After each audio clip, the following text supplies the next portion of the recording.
social media for beautiful food and inspiration. Bitch, make me famous.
Welcome to Downballot. We do this show live every Tuesday, 7:30 p.m. Pacific, right here on Twitch, twitch.tv/Echoplex Media. Also simulcasting to other places that I guess they don't matter, although there's somebody in the YouTube chat, which is amazing. You can support this project. Just go to echoplexmedia.com, click the support tab, find your favorite way. I'm producer Dave. You can find me on Grindr. Yo, and this is the councilman as always. You can find me at the back of the line at the post office. Post office busy these days? You'd be surprised. It's actually pretty slammed, at least around the lunch hour when people be mailing shit. But yeah, as far as PO boxes, no, it's kind of dead. Well, I'm actually going to discontinue my PO box this year, I think. It's the end of an era. Well, we have some local news to cover, or maybe this is more coverage of the local news. Anyway, what do we got for leading off? We're all praying for Oakland, producer Dave. Oh, well, let's see what's going on. Praying for the city. Literally, Oakland faith leaders and the NAACP are joining forces and praying for God to save the city as businesses continue to leave after repeated thefts and break-ins. NBC Bay Area's Valina Jones explains why they feel this is the only way to see true change. We've seen protest and recall attempts as Oaklanders continue to be frustrated over the level of crime and businesses leaving the area. Now the faith community is coming together in prayer.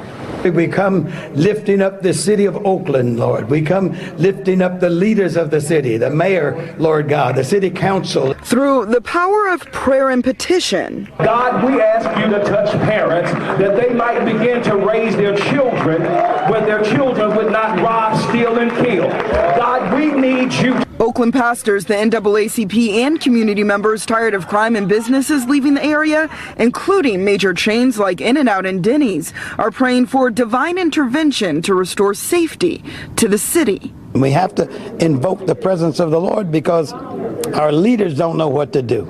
If they did, we wouldn't be in this predicament. So when you get into a situation where you don't know what to do, pray. We know prayer changes things. Those prayers come as frustration is building. Oakland NAACP President Cynthia Adams believes there needs to be more transparency and partnership with the city to see an impact. Come together, tell the truth to the community what's going on in the city. Stop leading the community in the wrong direction. Let them know what's actually really going on. With eyes closed and hands raised, community members attending the service are praying not only for safety, but added resources, education, job opportunities, and a generational shift in morals and mindset to provide those responsible for crime alternatives. We need to have the church and the city come together so that we can reach our youth and adults, and so to help us change the morality of our society. We need the churches to help plant the seeds in that robber's heart, in that murderer's heart. They don't know, in that child's heart, that child, that 12-year-old that got a gun, he don't know why. A prayer for a safer Oakland, church members believe, will only happen through faith. He's going to heal the land, and I believe that. And I just want Oakland to know that we're here, and we're going to keep praying. In Oakland, Valina Jones, NBC Bay Area News.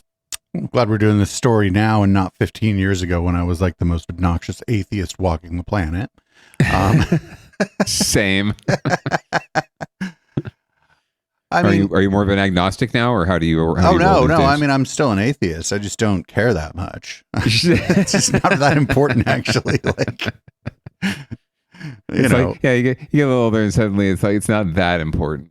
And that's kind of why you're an atheist in the first place, right? It's not that important. Right. Going back to the roots of meh. Yeah. I do believe in the power of spirituality. I think that you can manifest. The things can be manifested.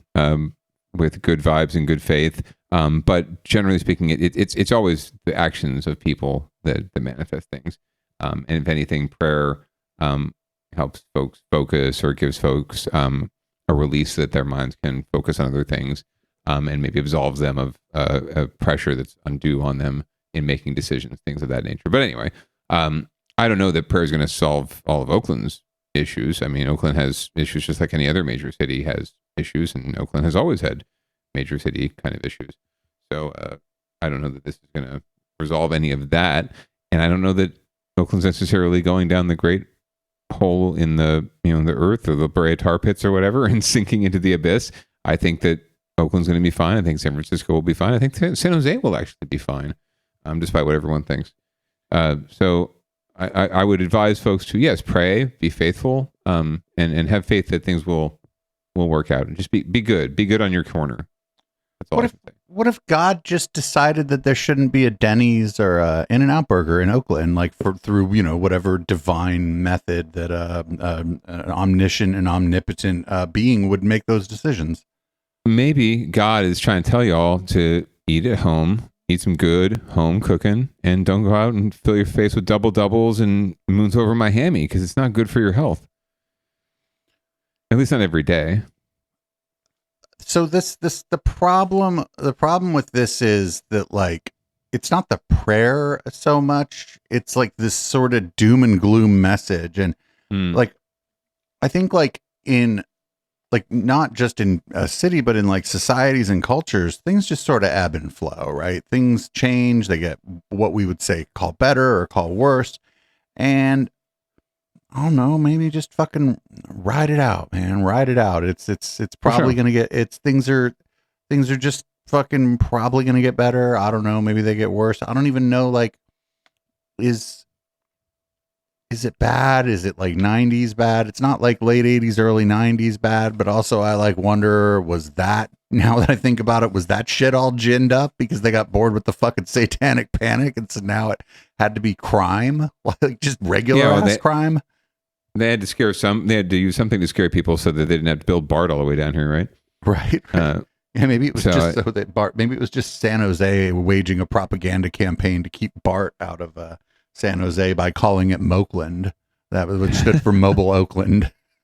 There's always someone to gain. There's always some money to be gained somewhere, somehow, or some power or some modicum of game to be gained from ginning things up and from having that clickbait headline or just constantly focusing on the negative side of stories, right? And the more salacious side of stories, right? Because the good side tends to be a little more Melba toast, right? Even though it's good, you think you'd want to share good news. So I think that's just a standard across local news in general.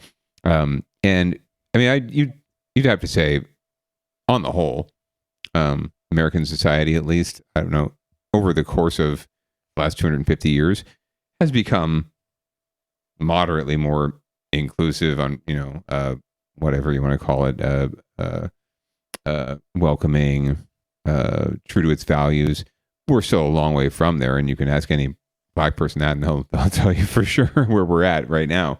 But yeah, over the course of time, the arc does bend to betterment, I think, and it has. It's just a question of, to me, it's always been a question of the nexus point. Like, are we bending towards good at sharp enough of an angle that we'll be able to cut off like destroying ourselves, right? Or just not being able to sustain this civilization, right? Is this civilization going to survive itself?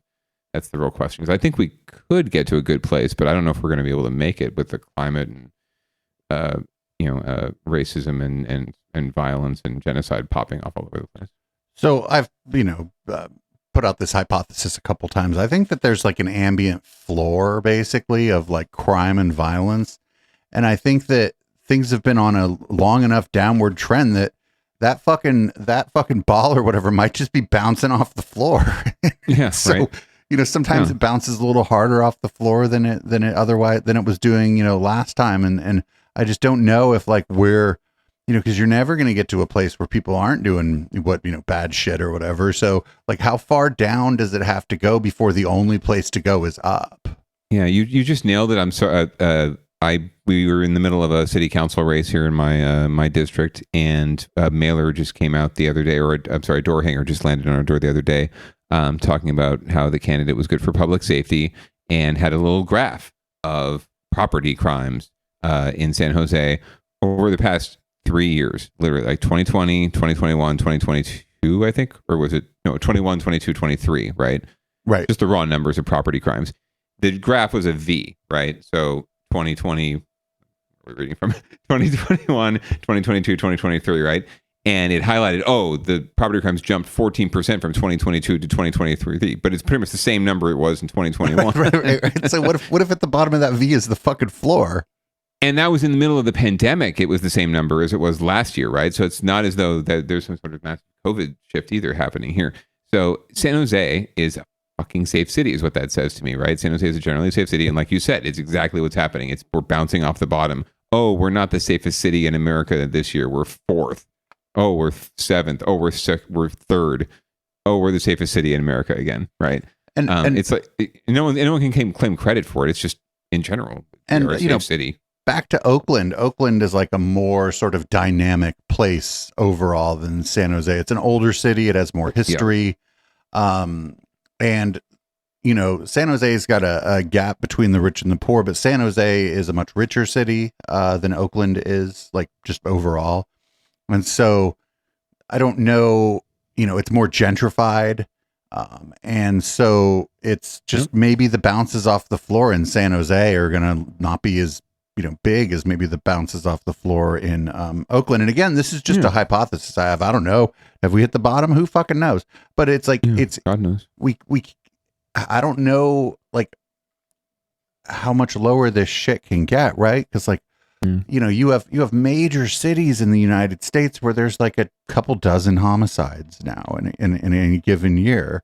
And it's like, yo, that's fucking amazing. If you would have told somebody in like 1989 that there were going to be major cities in the USA with 23 homicides, they would have shot you. Right. They would have added one to their already incredibly high homicide rate in 1989. It kills you.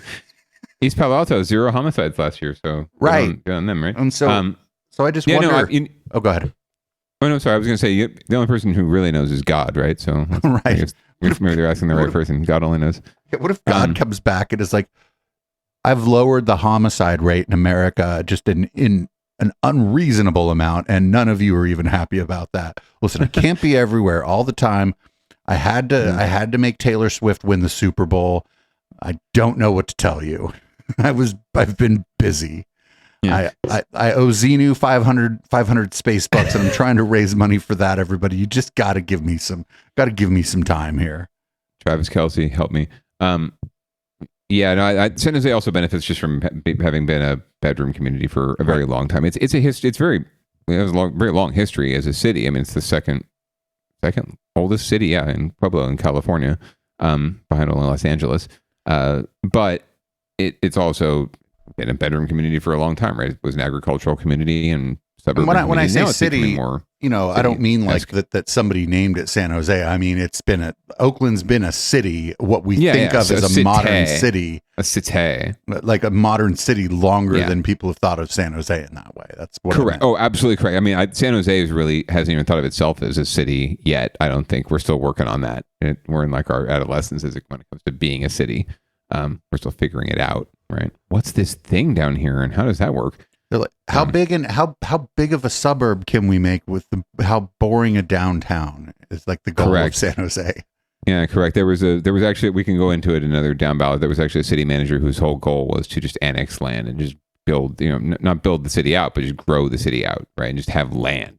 And that's what led to the sprawl that we have down here in the first place. So, and the services that are just too far flung and not ample enough to serve such a big city. If we were smaller, if we were like 2 or 3 cities, might be, or if the exurbs were sort of built into other cities like Campbell and Cupertino and Santa Clara, then maybe we'd be in a little better shape. Anyway, we're going to move on to winners and losers where there are no winners. It looks like the San Francisco supervisor, or one of the San Francisco supervisors, thinks we're going to put the opiate crisis and the libraries are going to help. Now the libraries are great, but I'm curious how the fuck they think the libraries are supposed to help with the opiate crisis. Can read about treatment. I don't know. Let's find out. And happening today, one San Francisco leader will unveil his proposed initiative to involve public libraries in combating the city's drug crisis. Today in the Bay's Ginger Conejero-Saab joins us live with more on this latest proposal, what it all means. A really different take on trying to address this huge issue, Ginger. That is true. Good morning, Laura and Marcus. It is a different take. It's called Read to Recovery. It partners with San Francisco Public Libraries. It is also being proposed by Supervisor Matt Dorsey, who sees this as a key element in the city's fight in combating drug overdose deaths. Now, we don't know too many specifics or details on Read to Recovery just yet. We are set to learn more later this morning, but this is not the first time that Supervisor Dorsey has talked about the significance of literature in that road to recovery. Supervisor Dorsey has been open about his own recovery from addiction. He previously told the San Francisco Chronicle that access to books about recovery are key. Literature, he says, is foundational in programs. Now, last year, the San Francisco Library began a recovery bookcase, giving away materials and books on recovery. Now, today's Read to Recovery program announcement will include library leaders who are expected to speak to the popularity of recovery recovery books and why these, they say, have been flying off the shelves. This comes weeks after learning the city recorded a tragic number of overdose deaths last year, 806 to be exact. That is the most on record. The end of 2023 saw a glimmer of hope, as health officials in the city called it, with a decrease in the number of deaths from December 2023 compared to the year before. But the latest medical examiner's report has recorded 66 deaths from accidental overdoses in the month of January alone. The announcement today is really looking to take a different unique approach to this, and hopefully one that I think the city can really gather around and say, hope it works, right? Yeah, I think so. I think a lot of people are hoping that we see the effect that it has on a lot of folks in the city. So hopefully this is one step moving forward in the right direction. All right. Thanks, Ginger. But she just said that like he didn't have any specifics. He's like, oh, what's crazy actually is that nobody who ever has been struggling with substance abuse has ever thought of reading. Or like finding resources at the library to better themselves, right? Oh my God in heaven. Yeah, it just smacks of dumbassery from elected officials, and it's no surprise it's Matt Dorsey, the former cop, now turned SOMA representative, who's pushing this. Just the sort of reactionary, knee-jerk, old school thinking about drug addiction and rehab, and also just like you said, coming with the old idea again, right? The other thing that people are already doing, right? Like they've discovered it for the first time. This is the thing that it's one of my biggest pet peeves about local campaigns and local elections, because so few of us out here in the world pay attention to local politics, right? And what's actually going on at City Hall, what policies are actually coming out, even though they impact us immediately, like almost daily. We don't really cover and think about it all that much, except on this show. Yay. And because of that, candidates and politicians are able to get away with, throwing things out there that are already happening, or just a sort of old hat, if you know what's going on, right? And stuff that's not anything new. They just make it sound new, and they make it sound new to the voters, and they win elections, and then they don't really do much because they didn't really propose much new in the first place. So they kind of sit there and collect dust. And that's not really fun. And that's one of my biggest pet peeves about local elections. I really wish that I really hope that we'll pay more attention in general, because that way it'll help us hold these candidates accountable for what they say. Yeah, I just don't know, like, what the fuck is the library supposed to do? I don't understand. Like, the library is already providing a valuable service. They stock a bunch of books. They obviously don't make any money. They're the library. So they're like a public service where you or I, if we heard about a book and we're like, I don't really, maybe the book's only available in hardback and it's a little expensive. Maybe you go to the library, pick up that book and not have to pay fucking $50 for it or whatever. And then you take it back to the library and somebody else reads it. I don't like, what the fuck, what else are they supposed to do? I mean, I know they have like programs and, you can go see talks and, they have, little classes and stuff there, and that's great. But like that stuff's like bonus material, right? This is like, I don't know, like what the shit else is the library supposed to do. They can provide resources and access to resources for people who are looking for like, housing or jobs or things like that nature, even health services. When it comes to mental health or drug addiction, right, these are very specific issues that, folks are not necessarily going to just walk into a library and think, you say, I'm a drug addict. I need help for drug addiction. I'm going to look online for resources for drug addiction, right? No, that's just not how it works realistically. Depending on the city, I don't know how San Francisco runs. San Jose actually has quite a few social programs running through its library, like you said, classes, workshops, seminars, even direct service programs, right? But nothing like this, nothing like drug treatment. That's a whole specific thing that needs to be under like county, or in this case, county and city, San Francisco public health, not the library. The librarians are not equipped to deal with whatever he's thinking they're going to deal with, right? I don't know what you're right. I have no idea what they're thinking this is going to be, and what kind of resources the library are going to provide to folks who genuinely just need a bed. They need a place to call a home. They need a place to be able to chill the beans and get to a space where they can confront their addiction, right, with help from professionals. And that's not going to happen in the library. Right. And like, to be like, and sometimes like you start asking the library to do too much and it's a problem. Like I remember, this is nothing really to do with what we're talking about, but Madison Star Moon decided to have a chemtrails conference at the library. And I feel like that's outside the scope of the library. And I think like, one of the things she wanted to do was to like, she's like, oh, I need an armed guard in case the shills show up. And the library is like, the fuck you do. Like, well, just anyone can rent the community room. Not everyone can get security to guard the community room. You know what I'm saying? Right. But I'm just saying that like, it's a pretty open place that'll like generally kind of let people do what they need to do as long as they're being, reasonably quiet and not bothering anybody. And I don't know, like outside of that, they could have a, maybe they already do. Maybe there's a room where you can get pamphlets about like government programs. Maybe, maybe, I don't know. Can you register to vote at the library? No, you can do all these things. You can find all that, stuff there. I just don't know that. I'm just thinking of the person who is in that space, right? That they're addicted to drugs, they're high on drugs, or they're experiencing mental health issues, right?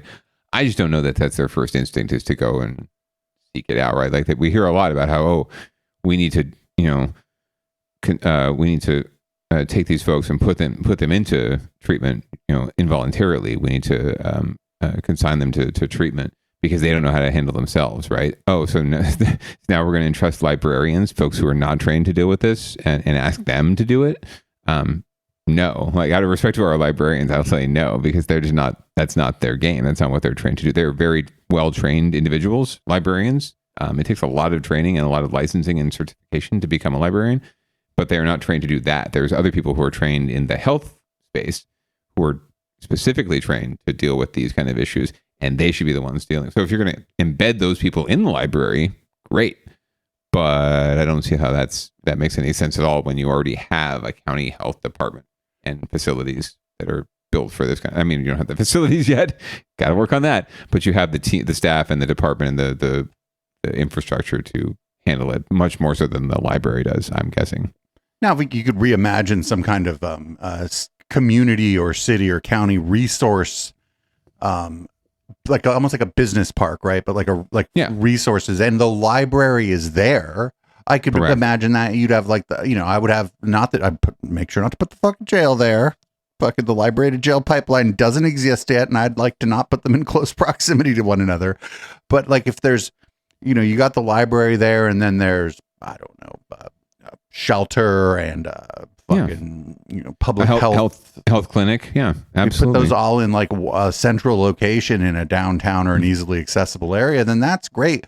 But the library is still the library, and they're not, they're not to be confused with Building 17C or whatever, where you go pay there's a real easy place to pay your parking tickets over here too, so you don't got to go schlep down to City Hall or whatever. Just little stuff like that makes it easier for people to interact with the government and get like resources they need. If the library is a part of that, great. But like the library doesn't have, you can't just build all this shit into the library. The library already using their space for books and like conference rooms and like other resources and administration for the library and stuff.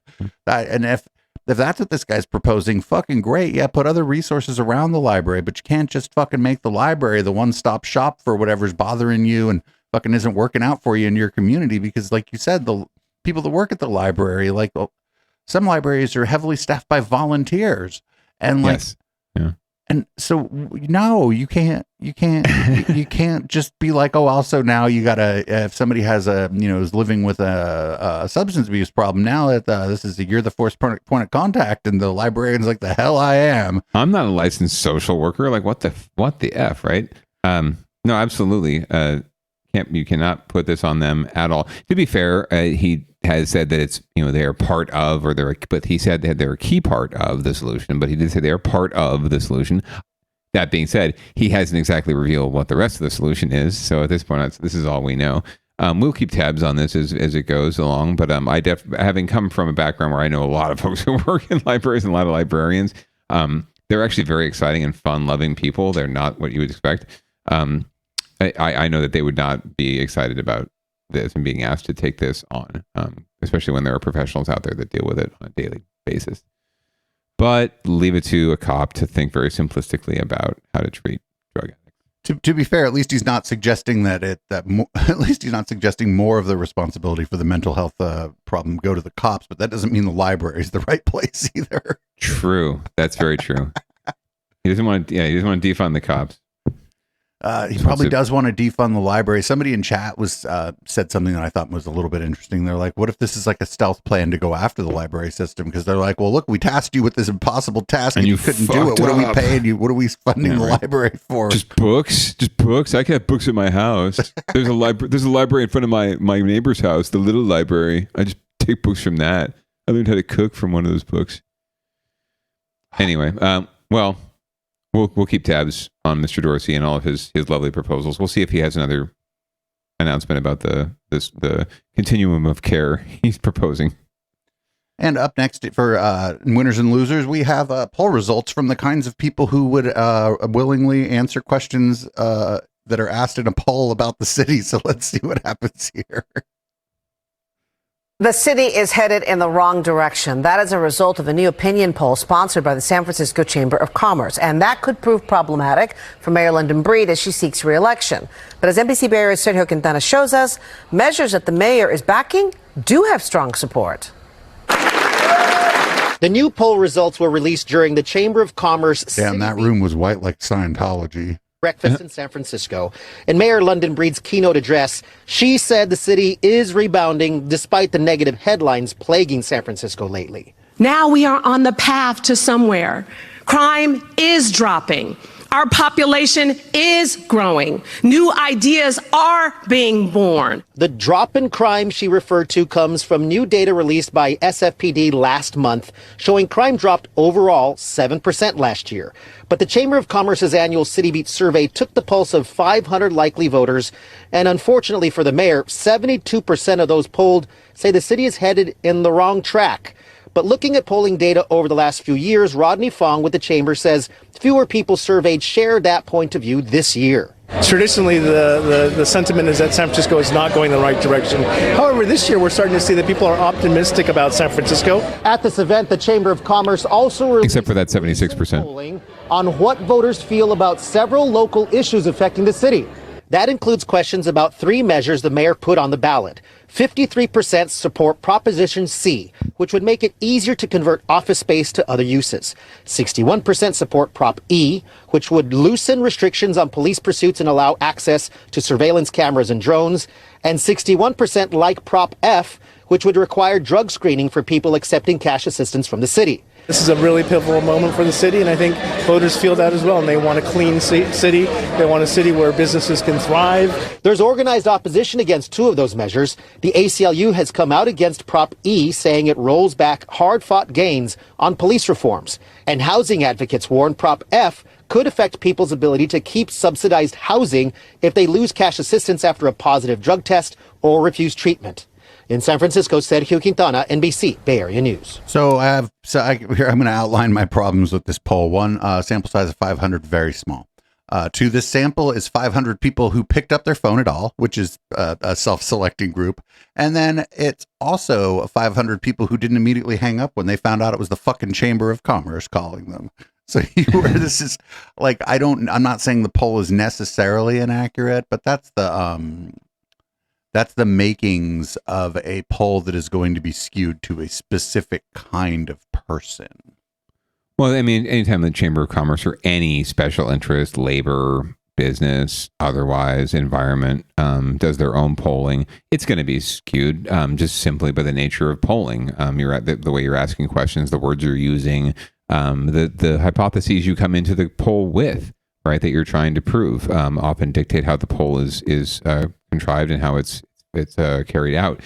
As far as the sample size, 500 is actually, I hate to say it is actually a pretty decent sample size for a city like San Francisco, size of San Francisco, for a poll of this nature. Generally 400 to 500 people is about average. Yes, it is folks who, in this case at least, pick up the phone. I've taken a lot of text, I've gotten a lot of text polls lately, or at least you get a link in a text and it sends you to a web-based form kind of poll. So I don't know that they included that in this poll or if it was just phone calls, but they are getting more savvy with contacting people, right, in other ways, not just phones. So it's not just anyone picks up a landline.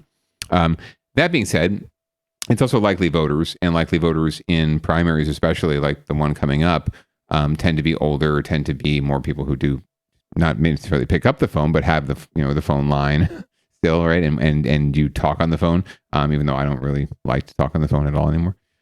So that being said, that space, they got an accurate enough number. The way the poll is skewed is just how it was presented, how the questions were phrased, and we don't know that at all, right? We have no idea. But I mean, it's anytime you're over 70% wrong track, that's significant. It doesn't bode well necessarily for the folks in charge.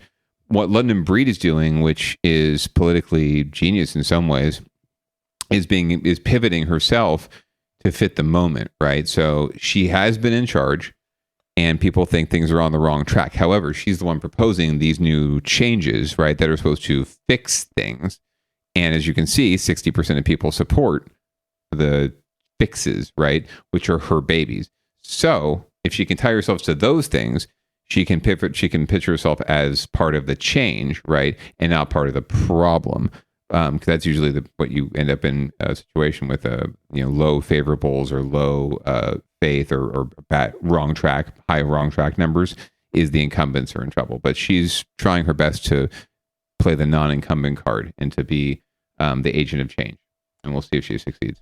I also have this thought that maybe you're never going to get more than 50% of the people in any given city to say that the city's on the right track. And it's for a variety of fucking reasons, right? Like the grass is always greener. No one is ever satisfied, right? It can always get better. We're all, like we said, we're arcing towards better, but even us, we know things could be better in certain ways, right? All that being said, I almost never answer that question as wrong track. I almost always say either, generally the right direction or no opinion, because I don't necessarily feel like we're ever on the wrong track entirely. Takes a lot to put us on the wrong track. So up next, we're going to follow up on a story we've been keeping track of. There are two more San Jose cops named in the racist text scandal that we've been following. And I see video from a deposition here. And if there's one thing I really like, it's a fucking deposition. So let's take a look at the audio. Let's take a look at this. Let's take a look at this here. Details are coming to light in the racist text scandal involving San Jose police. An officer accused of shooting a black man at a restaurant resigned after the text messages first came out back in November. And now KTVU has uncovered the identities of two more officers involved. KTVU's Joey Horta has the latest developments. Former San Jose police officer Mark McNamara is accused of excessive force after shooting that guy's face just looks like excessive force 4 times on the steps of a taqueria in March of 2022. Green had just confronted a gunman inside the restaurant and disarmed him. Attorney Angel Alexander is representing Green. But this one officer who has said not just once but multiple times that he hates black people ended up shooting the black male. KTVU has reviewed a copy of the unredacted texts which identify 2 more officers accused of texting about the shooting. A message from Officer Brandon Letemplier to McNamara a day after the shooting reads, "Yeah, bruh, I heard it was you right away. I was like, oh, my boy ganked some fool. F yeah, LOL." McNamara responds, "Your turn, LOL." What? Letemplier is still with the department, but he's on paid administrative leave. I fucking hope so. Message from Officer Billy Haggerty to McNamara reads, "Why don't black people have any sense in their head?" in reference to Green's lawyers. The way that policing is done has not been equal. It has never been equal, especially in communities of color. As KTVU has previously reported, McNamara used the N-word in dozens of texts to both officers. To actually hate something, and beyond having the feelings of hatred, but to make those feelings actionable, to take action on those. It's terrifying. McNamara would resign in November when the police department released his racist text messages about the shooting. Haggerty left San Jose PD in 2020 and is seen here being sworn in as a cop in Eagan, Minnesota in 2022. Hi. Dana Dwightmeyer. William Haggerty. Do you solemnly swear? Do you solemnly swear? But Haggerty would resign from his Minnesota job in November of 2023, 6 days after the text came out. Neither Haggerty nor LeTemplier are on any police decertification list, meaning they can keep wearing a badge. We can no longer say this whole one bad apple scenario, because the end of the phrase is one bad apple spoils a bunch. To me, it looks like the bunch has been spoiled. When we spoke with Keon Green in November, he had no regrets about confronting the gunman inside the taqueria, which led to him being shot. That's how God wanted it to play out. And I'm still here. I'm still doing what I love to do. Well, Green is suing McNamara and the city of San Jose. We did reach out. Hell yeah, he is. And to the police station, along with the officers' union, but have not yet heard back. Joey Horta, KTVU, Fox 2 News. So this is kind of wild. You commit a crime or you have a felony or whatever. It stays on your record basically for the rest of your fucking life unless you fucking somehow manage to get it expunged. And even so, if you're like you have interactions with the police, that expungement only goes so far and it follows you around. If these cops can just fucking while out and there ain't no fucking permanent record that follows them around. For sure, you can get a job in whatever, Minnesota or someplace else, no problem. Shit, fuck Minnesota. You can get a job in probably an adjacent city, no problem. Who knows if McNamara is going to end up on a force anytime soon? Probably. I completely agree with the attorney. Like the bunch is spoiled. We need to do some serious overhaul here in this, and that's just it's amazing. The gall. I mean, it's not amazing. It's not even surprising anymore, given that we know how pervasive this mentality is. But just to see it in black and white, no pun intended, in texts, between officers, just so blunt. Like not even like. Alluding to or making allusions or aspersions or metaphors. No, it's just like black people are stupid and I want to kill them. Right. Like, and you should go shoot one too. I just got mine. You should go get your. You've got to be kidding me. These people should not be like banned from, serving. That's having those thoughts should be, or just putting that in writing should be a prosecutable offense. You're such a goddamn idiot on top of being a bigoted bastard with a gun, right? Like you should be able to go to jail just for being stupid enough to put that in a text. So it boggles the mind. I'm glad they didn't talk to their attorneys because I don't know what I would say if I was their attorney. You'd be like, well, everyone is entitled to a criminal defense, and I will provide the best criminal defense that I can under the circumstances for my client. What else do you say, right? I'll see you later after I cash this check. I don't know what you would do. That's why I couldn't be an attorney, or at least a defense attorney. At some point, you're going to have to defend someone who did do the shit. And you're going to have to try, your whole job is to try to get them off as lightly as possible for doing the shit, even though they did the shit. So how can you sleep at night with that kind of profession? I don't know. A lot of people do. It makes good money. Not for nothing. It's been a while, but I forget what show it was on. It was really interesting. Somebody interviewed a cop from Germany in English. People in other countries speak English.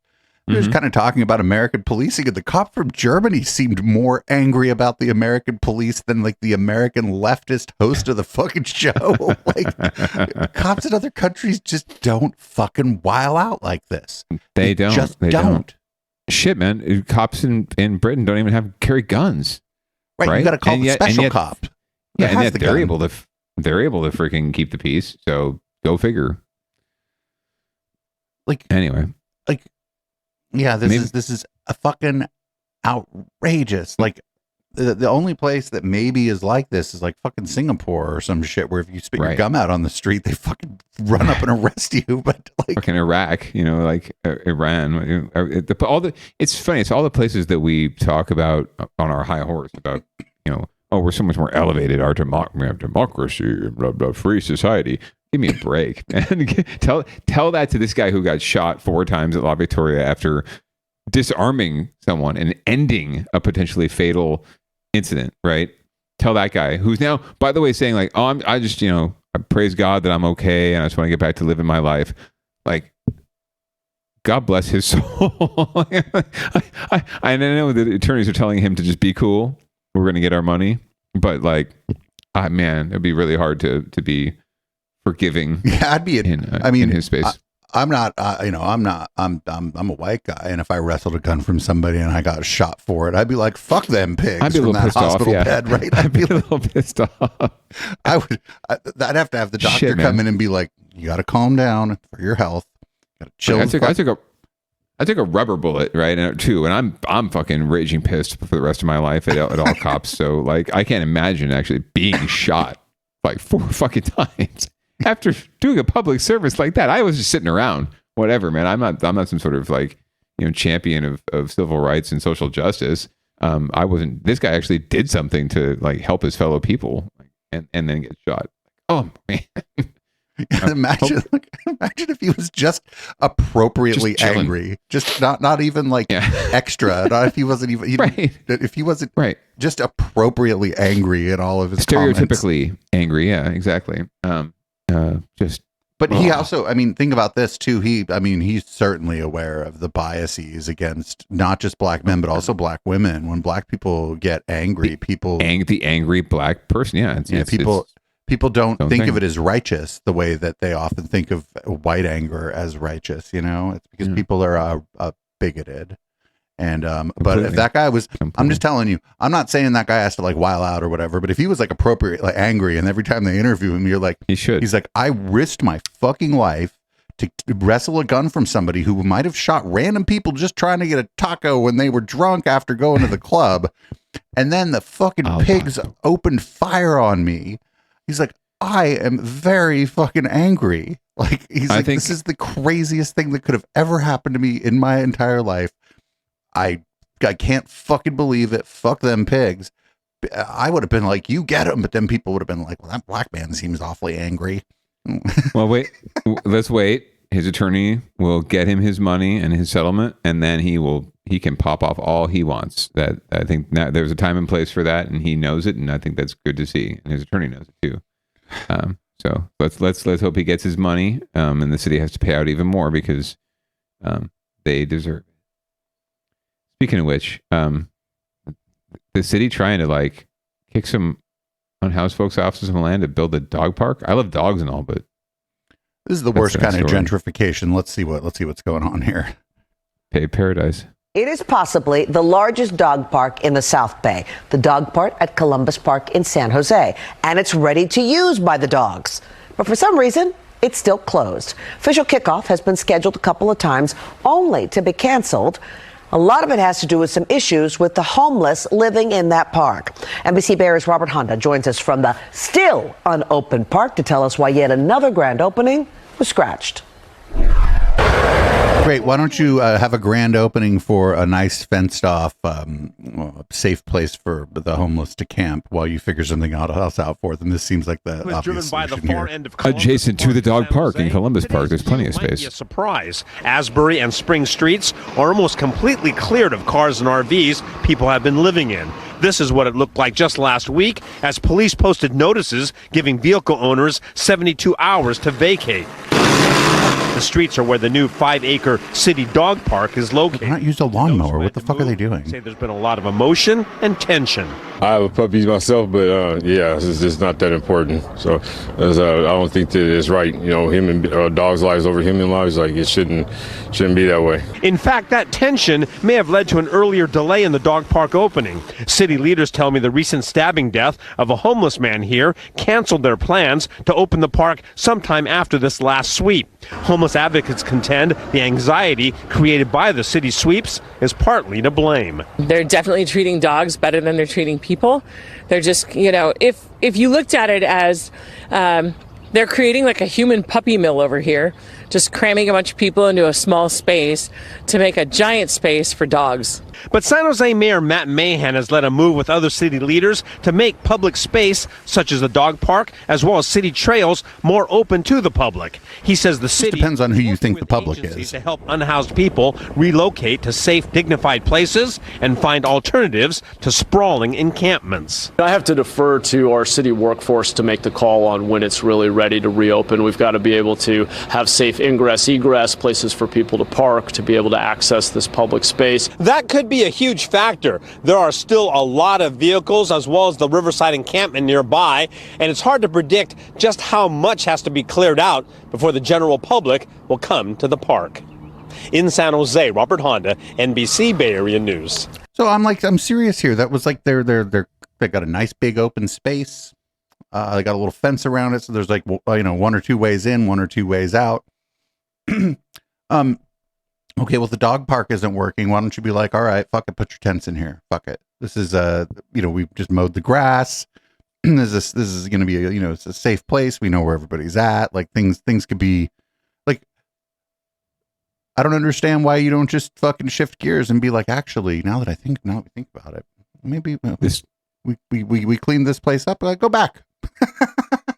It doesn't have to be a zero-sum game. It doesn't have to be a whatever 6 of one, half dozen of the other. It can be both. You can have both things. There's so much space there, and there's so much opportunity there to be humane and to support our dog friends as well too. And frankly, I would guarantee you, our unhoused folks, neighbors in that encampment would tell you that they love their dogs, and they love dogs, and they want dogs to be able to run around and be free, and they want themselves to be able to run around and be free too. This is not about one or the other, right? Or prioritizing one, or putting dogs above humans or humans above dogs. This is about just everyone, like respecting everyone's space, but respecting the fact that, yeah, you're clearing out one species to make room for another species. Can't we all just get along and have space together?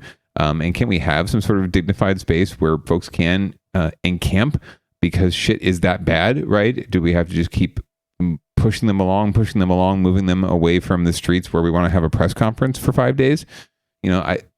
This is just, I don't understand how anyone thinks this is any sort of solution other than a solution to making your, press numbers and your favorables higher. I don't understand.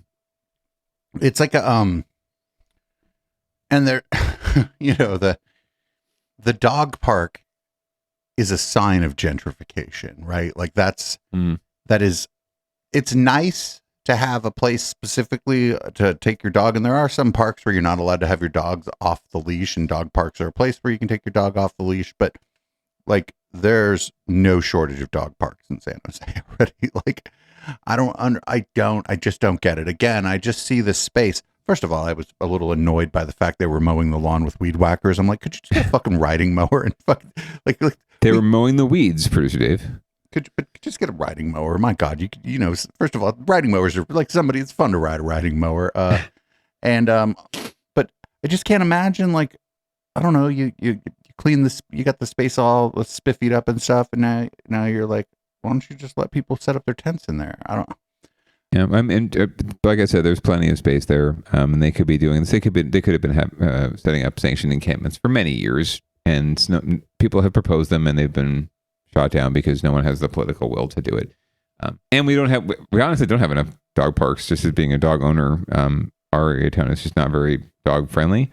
So we even rely on fields locally that aren't dog parks to be able to use for our dogs. But all that being said, we don't have housing for our people too, right? At the same time. So people have lived and had dogs without the existence of dog parks for a very long time. No, very much so. Very much so. I think and dogs need shelter too, frankly. And the unhoused have dogs, like I said. So this is all just easily solvable. We have the land, we have the resources, we have the affluence. We can fix this tomorrow if anyone just had the freaking political will to stand up to John Q or Jane Q NIMBY, who just doesn't want it to happen in their backyard, city, whatever. They want it to happen somewhere else. I could even see how like when you go to a campground, you like, even if it's free, you fill out a little form saying what campground you're on or whatever. Like if you have a sanctioned encampment, you fucking section everything off, and now people could get fucking mail, dude. People could, like, if they're living there like a medium term or whatever, they could get fucking mail.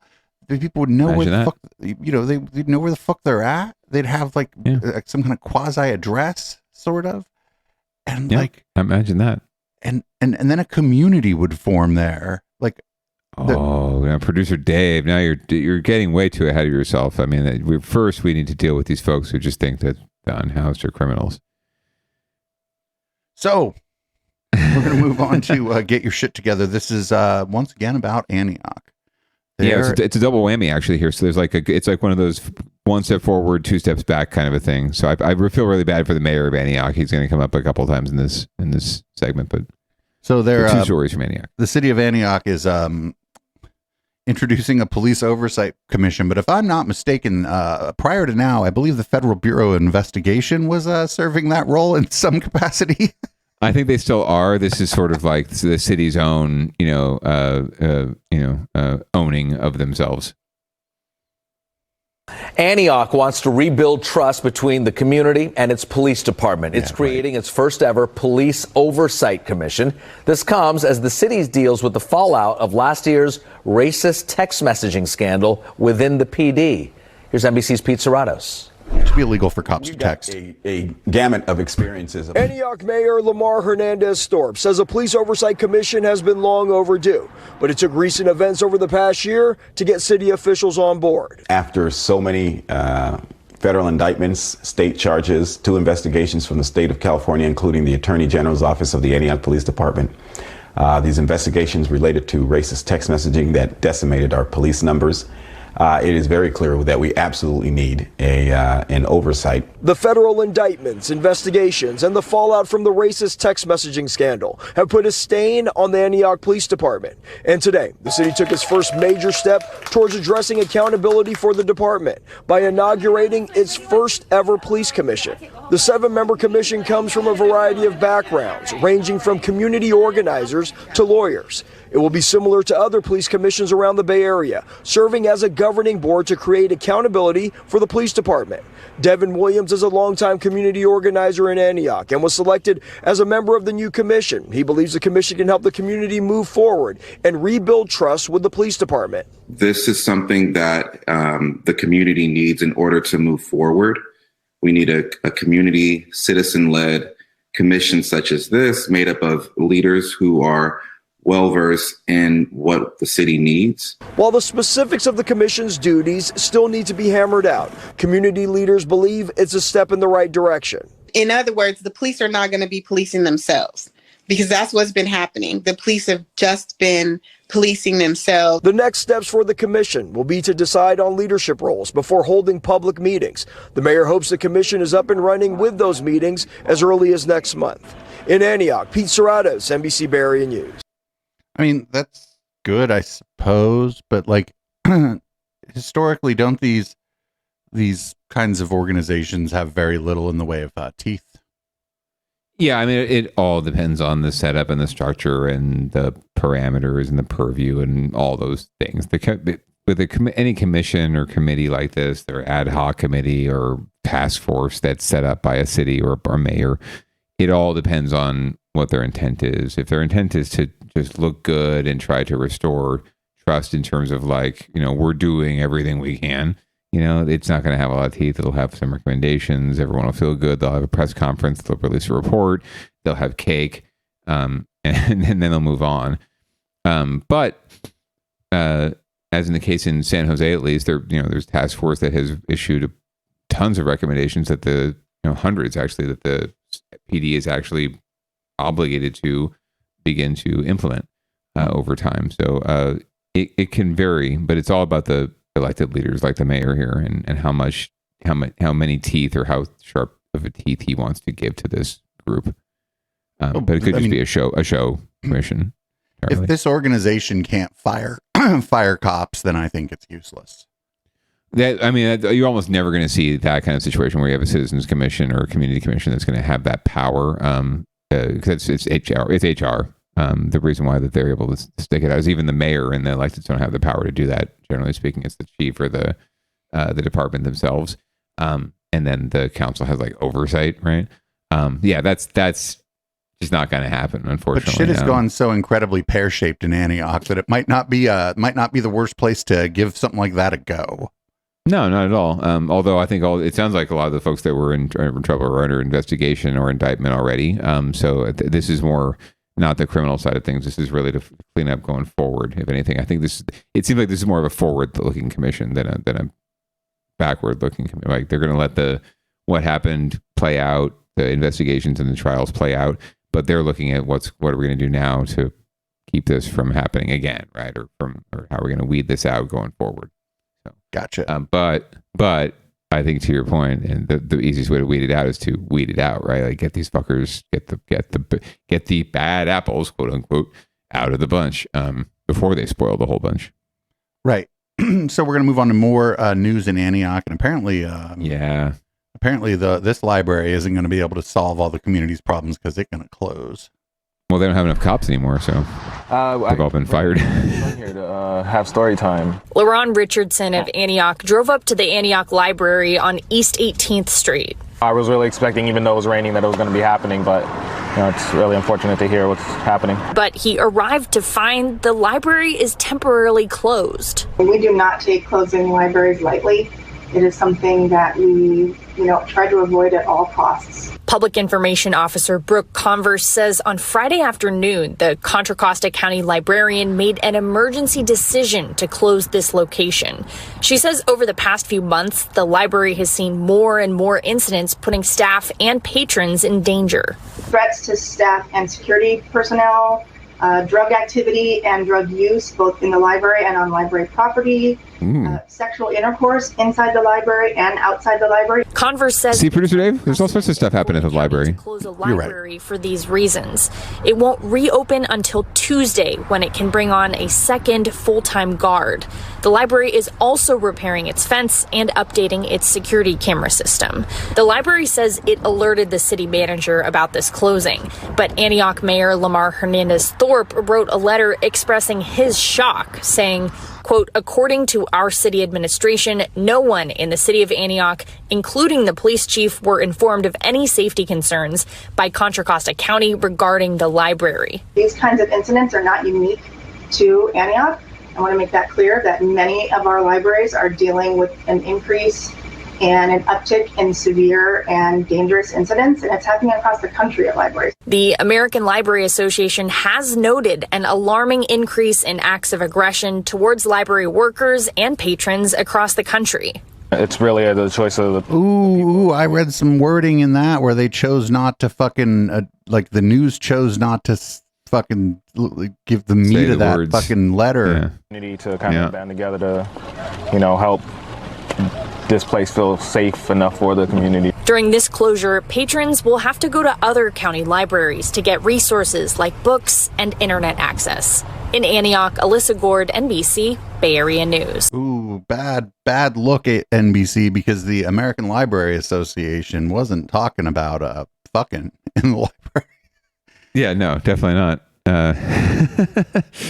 Yeah, so there's all sorts of stuff happening in all the libraries. There's sex happening in the libraries everywhere. Apparently, that's where you need to go. I always figured you go to the club or. If others didn't see it, the letter that they showed, or the statement from the American Library Association, was talking about upticks in threats of violence to the libraries, oftentimes due to carrying books about queer people, Black history. Things probably like drag queen story hour happening at libraries. That was mentioned in that statement, and NBC Bay Area acted like they just didn't. They were.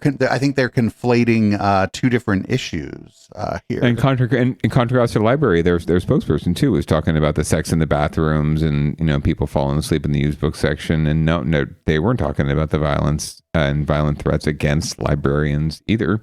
And that is also a very real thing, having come from, like I said, a library background and knowing a lot of people in at least the local system. It's a thing. It absolutely is a thing. They do feel threatened. They do feel unsafe.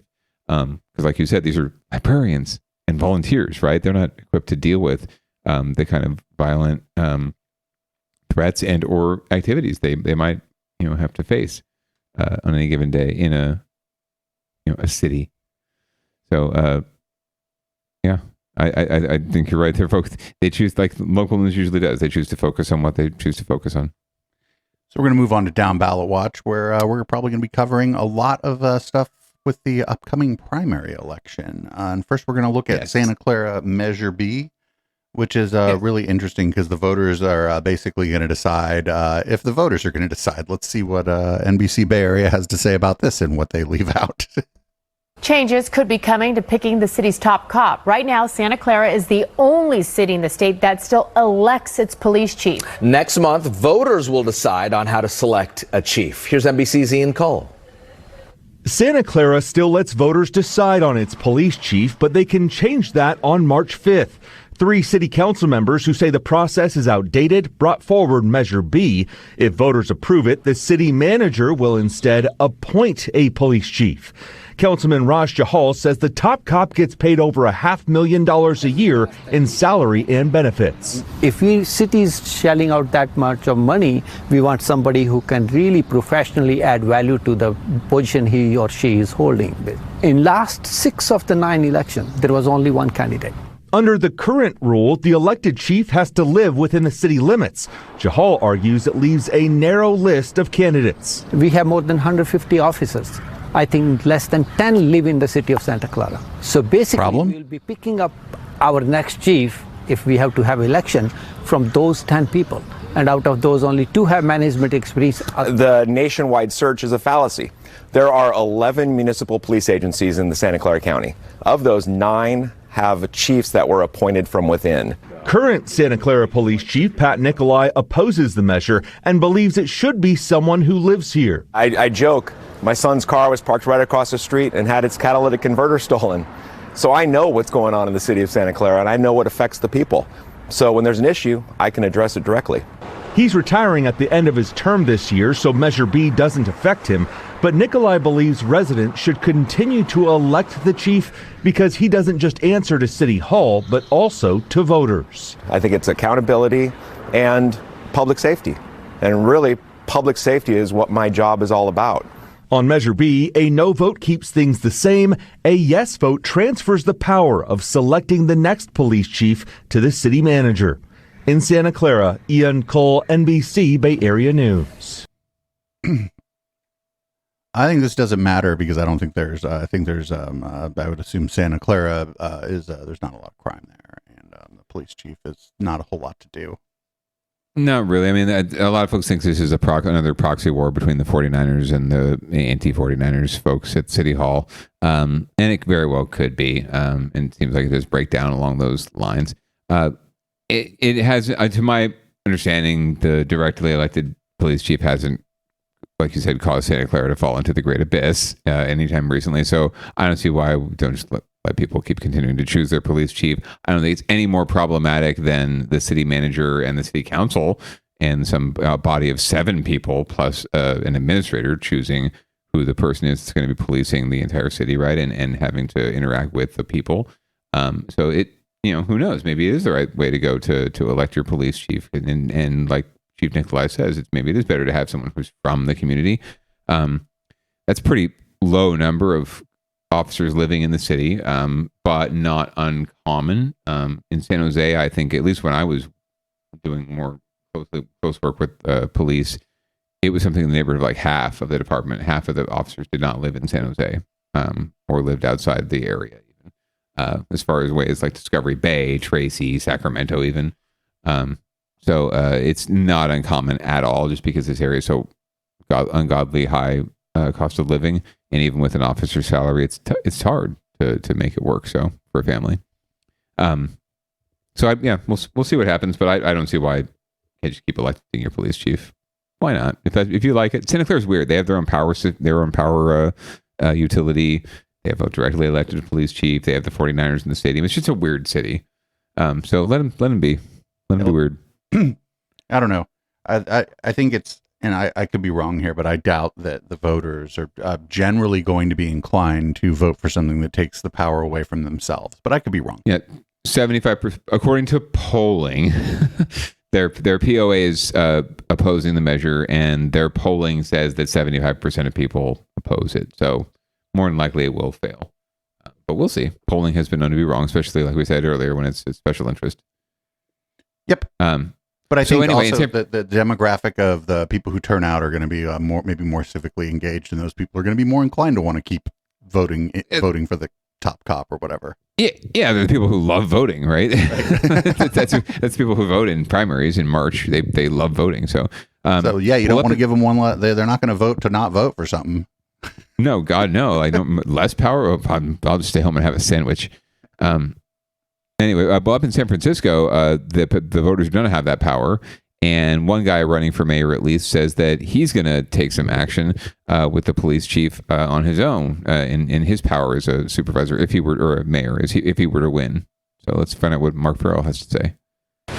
The race to become San Francisco's next mayor got a little more crowded Tuesday. I am here today to officially announce the launch of my campaign for mayor of San Francisco. Mark Farrell, a venture capitalist, is hoping to get his old job back. Back in 2018, Farrell, then a city supervisor, was appointed mayor after the death of Ed Lee. Now Farrell joins a race including current Mayor London Breed, Supervisor Asha Safai, and businessman and philanthropist Daniel Lurie. During a news conference, Farrell taking direct aim at Breed, blaming her for what he calls the city's decline post-pandemic. Farrell says if elected, one of his top priorities would be public safety. He vowed he would have a zero-tolerance approach to crime and would fire SFPD Chief Bill Scott. We need a leader that inspires every single officer in our San Francisco Police Department. A leader of our police department that fights for the budget necessary to grow our police force once again and protect residents in every neighborhood. Both SFPD and Mayor Breed pushed back against Farrell's remarks, touting their accomplishments in addressing some of the city's most pervasive problems. We caught up with Mayor Breed at a local Mardi Gras event Tuesday night. Where have they been? We've been through global pandemics, uprisings, challenges in this city, and many of them sat and watched on the sidelines. But I and Chief Scott and other leaders of this city, we've been there dealing with the challenges. During our conversation, Breed also highlighting the city's latest crime statistics, telling us about the work both she and Chief Scott have done to make the city safer. Breed says she remains the best person to lead the city into the future. We have seen in the numbers we released for 2023 the lowest numbers we've had in 10 years, not including a global pandemic. Those things don't just happen because you sit on the sidelines and watch. They happen because you make it happen. The San Francisco mayoral election will be held in November. In San Francisco, Tim Johns, ABC 7 News. I don't know who the other I don't know who the city council person who's running, but we got Mayor London Breed. We'll call her Mayor Ed 210. And you know, San Francisco's a bigger city. They got the advanced model. But the other two are a business leader, and then this dude's a fucking venture capitalist. Yeah, he was a supervisor and was mayor briefly, appointed mayor. But yeah, it's not a very fun posse out there running. I really can't find anyone I'm all that excited about. We'll see if the supervisor who's running is worth his medal, but we'll yet to be seen. I mean, we'll follow the purely vibes based. I am guessing Mayor Breed will probably be reelected, and by a pretty large margin, because it looks like there's no just even in the way the news described it, unless there's something I'm missing here, it doesn't look like there's a challenger with any clout. It doesn't seem like. No, just a bunch of white dudes. And she's an incumbent. She's, I think, successfully pivoting herself, as I said earlier, from what could be the wrong track, danger zone, to being the change agent, right? She's pushing forward. You're sitting on the sidelines. We're trying to get things done. So yeah, I think she's in a strong position. I think she knows it. And she set herself up for success that way too, because when it comes to it, people who also, vote. Why wouldn't that dude at a Mardi Gras party? Oh, he was busy launching his campaign. I did love that, like the high level interview with the mayor happened at the Mardi Gras party while she's carrying an umbrella and sipping on a cocktail. I mean, I think that's generally good optics for her, for people who might be inclined to not like her. No, right? Fabulous optics for her. Fabulous. Yeah. I mean, also that umbrella. I mean, that umbrella could have only looked better in the hands of a certain reporter named LaMonica, right? Depending on what she was wearing. Oh, it would have been. Well, come on. It would have matched properly. It would have matched to the T. Yellow, greens, and purples for Mardi Gras for sure. All right. Well, we got one more story here on Downballot. We don't necessarily need to get into that candidate forum simply because it might take us over time, but we can get into it next week a little bit. Or if it's I may run it actually. If it's I may run. It's just like one. It's during the basically post-game. like one question. Yeah, it's like one question. Hearing the responses from the candidates, you'll get a sense of who they all are. Okay, what do we got going on in Oakland? Well, as y'all know, there's a recall effort happening against the mayor and the DA. But first, the mayor's recall effort is kicking off, and apparently they had a big event to start collecting their signatures. So we're going to find out more about how that's progressing and if they are going to hit the ballot this year. And real quick before we start, this is just like real anecdotal, but there was a guy out in front of the Safeway here in the burbs where I live collecting signatures for the recall, and I had a little extra time, and it was raining a little bit, so I was like, "Oh, I'll hang out under this overhang and do a bit of journalism, a bit of person on the street journalism." And he was trying to get people to sign the recall petition, and the overwhelming response is, "I have no idea who the DA is." Well, there you go. Right? They barely know enough to vote every 4 years in the DA, let alone go through a recall effort. Anyway, so this is about Mayor Sheng Tao. A lot of the same people, a lot of the same players involved in both recalls. So we'll find out how they're doing right now. In Oakland, people gathered for a rally to kick off a signature collection event, all aimed at recalling Mayor Sheng Tao. NBC Bay Area's Christy Smith spoke to organizers about what they say she should do and why others disagree with plans for another Bay Area recall. Today was our kickoff rally. Brenda Harbin-Forte is a leader of the effort to recall Oakland Mayor Sheng Tao. She showed up near Jack London Square today to help launch the signature gathering phase of the recall. They need to collect 25,000 signatures to get this on the November ballot. I just got tired of the downfall of Oakland. I got tired of the crime, the rising crime, which is directly related to the firing of Chief Armstrong. The retired Alameda County Superior Court judge sees it this way. Every time there's a car break-in, every time there's somebody can't walk home, even from a bank, all of those things came together for me. And I cannot just sit back and say nothing. But supporters of the mayor have been vocal too. They held a rally outside City Hall just last month. And today we caught up with this neighbor near Jack London Square. I am concerned. I'm concerned about all the things that they're talking about, but I don't think that that's the fault of the people that are. I don't think that.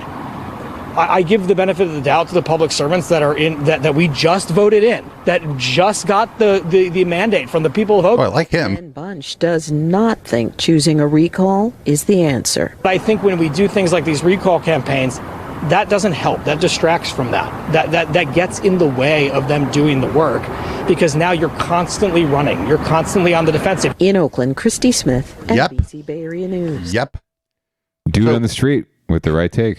So the more I learn about this, the more I do believe that the decision to fire the police chief was a fuck up. Yeah, I don't know where that came from or how that. I mean, it had to be some sort of political thing behind the scenes, going back a long ways. Who knows? But yeah, that was a major gaffe, and what they call an unforced error in politics, where you didn't need to go there, and it created an opening, right? All that a rat or any sort of pest needs is an opening, and it could be a tiny little thing, but they can squeeze through it, and they will just cause all sorts of havoc for you. So beware. The guy's a cop, but my impression is that he was pretty popular in Oakland. He was, as far as I know, he was engaging with the community. People loved him. Oakland has a very substantial black population. Hello, heads up. And he was black, and you are API, and you API woman, you fired the black man. You did not expect that to become a thing. Come on now, let's be real. And I don't know. I don't know if his press hits of community interaction were just window dressing, right? But it maybe, even if it was, it just seems to me that it was working, because his firing comes up over and over and over again on our ballots, or on our ballots, on our down ballot show. Yeah. And I don't know. He just seems like he was a popular guy, and like anti-police and anti-authority sentiment in the Oakland Berkeley area runs pretty deep. So if you got a fucking police chief that everybody doesn't hate, unless the guy's just completely fucking corrupt or whatever, I'd say fucking it's a good move for the mayor to keep that person, even if they don't like agree with their politics or their policies or whatever, because that you can even like trot that out. You can be like, hey, I don't always agree with this police chief here, but my voters, y'all seem to like this guy. So, you bring him up on stage and have him talk about, me and the mayor, we don't see it eye to eye, but we're working on these problems and here's what we're trying to do. Like, I don't understand why you don't do that, because that's the outreach to the people that didn't vote for you. The people who didn't vote for you, who, again, like the fairly popular police chief. And it's just like, that was just like you said, an unforced error. Unless there's something going on behind the scenes that we don't know about. But at this point, it's become such a big enough issue that I think the beans would have been spilled if that was the case.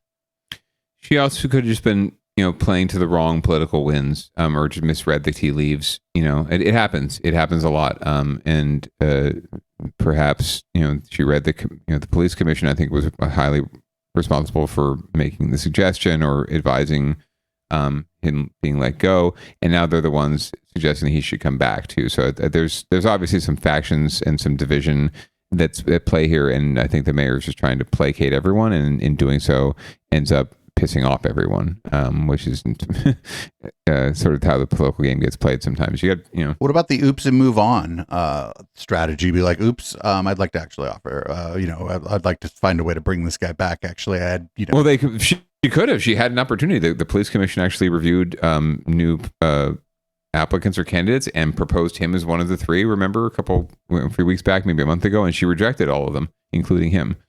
So she had an opportunity to save face and to say mea culpa and bring him back in, but no. Yeah, I feel like oops is just highly underrated. Absolutely. From the very beginning, Richard Nixon could tell you that, right? If he just said oops from the very start, people are very forgiving. At the end of the day, especially Americans, we're very, very forgiving of our leaders and forgetful. So yeah, anytime you see someone just say oops and move on, they usually have a political life for them sometime down the road, right? And it's the ones who hold out and refuse to do that and try and stick it out. They're the ones that end up going down in flames, and not having any escape hatch or parachute. Yeah, I don't know. There's got to be some this is either just a massive fuck up, or there's something we don't know that is.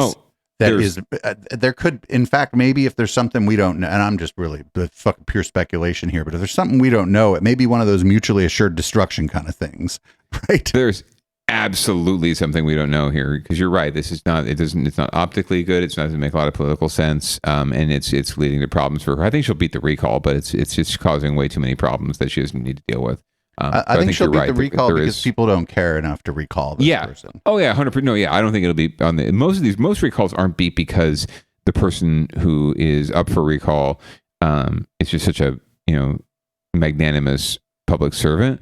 A lot of times they have done something stupid and they've opened the door for someone to do to come after them. But yeah, they're rejected because people don't like recalls. They don't like this. They, like you said, run. If you're so pissed off, run. Every 4 years, it's called an election. Run, or find someone to run against her, right, and challenge her. A lot of these folks are also upset because they lost to her because their candidate did not win in the race. So in that ranked choice race. So there's a lot of bitterness and sort of loserness happening here too. And if I'm not mistaken, the guy who lost was pretty graceful about his loss. Is that correct? Yeah, he wanted like a recount. He wanted to deal with some like procedural stuff, but overall the guy was pretty graceful, right? Yes, and you should be in that space. Let your supporters go all cray cray, and go and pop off. But he did everything right. So it's just upsetting that this is allowed to fester. Anyway, we got a car versus vehicle, or vehicle versus structure, but in a weird twist from what I'm seeing here. It looks like the car did hit a structure, but then the structure hit the car. Correct. It was a structure that could fall. So when it hit the structure fell on it. So the structure fought back, basically. And I think I don't know. I think this could have been in winners and losers because nobody won. And because this is on our docket, I imagine nobody had any serious injuries. No, yeah, as far as I could tell. Show you a post that the Pittsburgh Police Department had been talking about here. There was a car that crashed into what looks like this big utility pole, collapsing on top of it. They say the roadways around here will reopen at 1 p.m. later today. That's several hours of a closure there. They're calling it a major traffic collision. This is near Harbor Street, near Small World Park. They're asking you stay away from this area. And I'll show you the maps here to show you exactly where they kind of want you to avoid. So that's a whole area. East Bay here. You see all the incidents all over the place. We'll zoom in here to the Pittsburgh area, just off of Highway 4. They say the north and southbound lanes are closed between Atlantic Avenue and East Leland Road, and then the eastbound lanes are blocked at Presidio Lane. Again, it's going to stay that way until about 1 o'clock this afternoon, so that is part of your commute. If you need to get to Highway 4, you'll need to find another way to do that. We're going to check in, and then it got cut. I swear to God. It's a small world, after all. Well, that was the show. I don't know if we learned anything, but but that was an interesting car versus structure, because the car hit the structure, then the structure hit the car. If we learned anything, I'd be really worried about this show and the future of humanity. We sometimes learn things, but usually if we learn things, strangely enough, it's on a Wednesday or Thursday, which is odd. And I randomly Discord chat with producer Dave about the thing I learned on Thursday morning when I wake up hungover. All right, well, we're going to let you go ahead and close the show out. Well, alrighty then, producer Dave. Thank you as always, listener and viewer. We do this for you and only you. Please keep making this the 9th best local news podcast in all of California. Download it on the podcatcher of choice, but always try to watch on Twitch, because the visuals and the videos make all the difference. You're not really going to get as much out of it if you're listening only. We really want you to get vaxxed and wear a mask. You don't need to wear pants, because it's totally optional. We're going to leave you with some audible smoke. I invite you to stay tuned for public comment, and to stay tuned next week for Downballot at 7:30 Pacific. We do it every Tuesday night, except when we don't. So, producer Dave, peace out. Have a great week. You too. Public comment.